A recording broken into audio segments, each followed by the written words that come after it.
വാർത്തകളിലേക്ക്. കോട്ടയം ലോക്സഭാ സീറ്റിൽ മത്സരിക്കാൻ യോഗ്യൻ താൻ തന്നെയാണ് എന്നാവർത്തിച്ച് കേരള കോൺഗ്രസ് ജോസഫ് വിഭാഗം നേതാവ് എം.പി. ജോസഫ്. അന്തിമ തീരുമാനമെടുക്കേണ്ടത് നേതൃത്വമാണെന്നും എം.പി. ജോസഫ് പറഞ്ഞു. ജോസഫ് ഗ്രൂപ്പിൽ തർക്കം രൂക്ഷമാണെന്നും തങ്ങളുടെ പാർട്ടിയിൽ ഭിന്നസ്വരമില്ലെന്നും ജോസ് കെ മാണി വിഭാഗം നേതാക്കളും പ്രതികരിച്ചു. കോട്ടയം ലോക്സഭാ സീറ്റിനെ ചൊല്ലി കേരള കോൺഗ്രസ് ജോസഫ് വിഭാഗത്തിൽ പിടിവലി തുടരുകയാണ്. ഇത് വ്യക്തമാക്കുന്നതാണ് എം.പി. ജോസഫിന്റെ പ്രതികരണം. നേരത്തെ സീറ്റിൽ അവകാശവാദം ഉന്നയിച്ച എം.പി. ജോസഫ് ഇക്കുറി കുറച്ചുകൂടി കടന്നു. തന്നേക്കാൾ മികച്ചൊരു സ്ഥാനാർത്ഥി കോട്ടയത്ത് കേരള കോൺഗ്രസിനില്ലെന്ന് തുറന്നടിച്ചു. ചെയർമാൻ പി.ജെ. ജോസഫ് തന്നെ പരിഗണിക്കുമെന്ന ഉറച്ച വിശ്വാസത്തിലാണ് എം.പി. ജോസഫ്.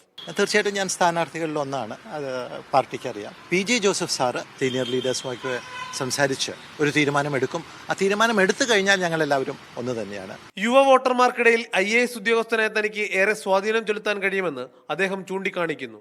ഇതിനകത്ത് വോട്ടേഴ്സിൽ ഒരു നല്ല വിഭാഗം 18 തുടങ്ങി 35 വയസ്സ് ഉള്ളവർ, അവർക്ക് തീർച്ചയായിട്ടും ഒരു വളരെ ക്ലീൻ ഇമേജുള്ള ഒരു പണ്ട് IAS അഡ്മിനിസ്ട്രേറ്റീവ് നല്ല പരിചയമുള്ള ഒരു വ്യക്തി. ഒപ്പം തന്നെ ശ്രീ ശശി തരൂരിൻ്റെ അത്രയ്ക്ക് എത്തിയില്ലെങ്കിലും UN ഐക്യരാഷ്ട്രസഭയിൽ ഞാൻ 20 കൊല്ലത്തോളം ഉണ്ടായിരുന്നു. അപ്പോൾ ഒരു ആഗോള ഒരു കാഴ്ചപ്പാട് എനിക്ക് കിട്ടിയിട്ടുണ്ട് എന്നുള്ളതൊക്കെ മനസ്സിലാക്കിക്കൊണ്ട് ചെറുപ്പക്കാരുടെ ഒരു നല്ല വിഭാഗം തീർച്ചയായിട്ടും എനിക്ക് വോട്ട് ചെയ്യും.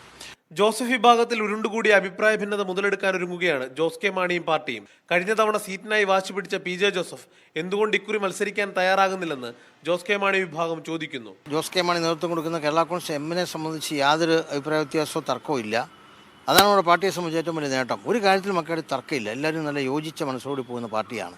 എന്നാൽ മറുപക്ഷത്ത് അങ്ങനെയല്ല. മറുപക്ഷത്ത് ഒരു ഡസൻ സ്ഥാനാർത്ഥികളല്ലേ രംഗത്ത് വന്നിട്ടുള്ളൂ. അവരെല്ലാം സീറ്റിന് ആവശ്യം ഉന്നയിക്കുന്നു.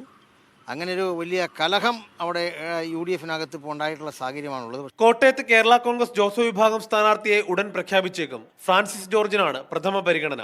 LDF-ൽ സിറ്റിംഗ് MP തോമസ് ചാഴികാടൻ വീണ്ടും മത്സരിച്ചേക്കും. മീഡിയ 1 കോട്ടയം.